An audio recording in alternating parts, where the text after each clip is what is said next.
Okay, I've read a couple of letters from Nathan Moran from the Metro Land Council that do have all the 7 land councils. Just from the top of my head, I can't quite remember exactly what land councils they were. That was around the use of the term Guring-gai.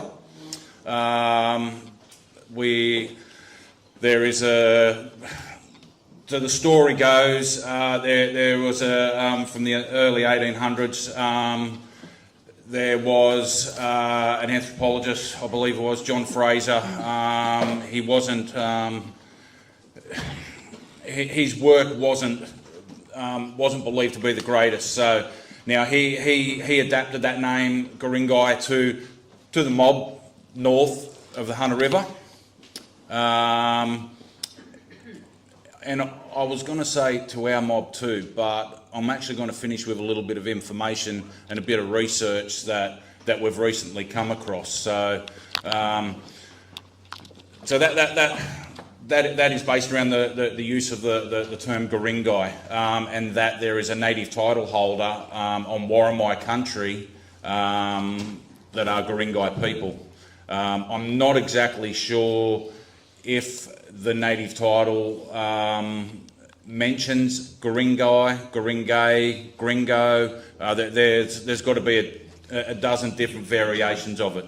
I'm also not aware of any legislation where ownership of an Aboriginal tribal name is in place. Now, the little piece of information that I've got is we've been digging really hard for a long time now to try and, more about our history, because we knew this wasn't right, and we have found some old survey papers of Broken Bay, and there's a short story within one of those survey papers from Matthew Flinders and George Bass, who were on board a small boat, the Tom Thumb, at the time.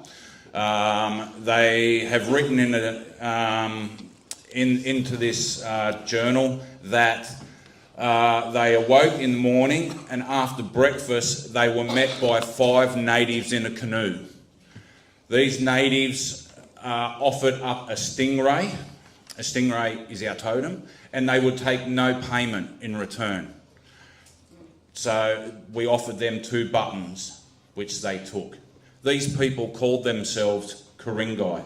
That was March 9, 1796.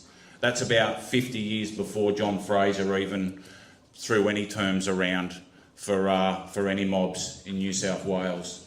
So from that date, March 9, 1796, we have evidence there now of Matthew Flinders and George Bass having an interaction with an Aboriginal group of men in a canoe, and they referred to themselves as Ku-ring-gai.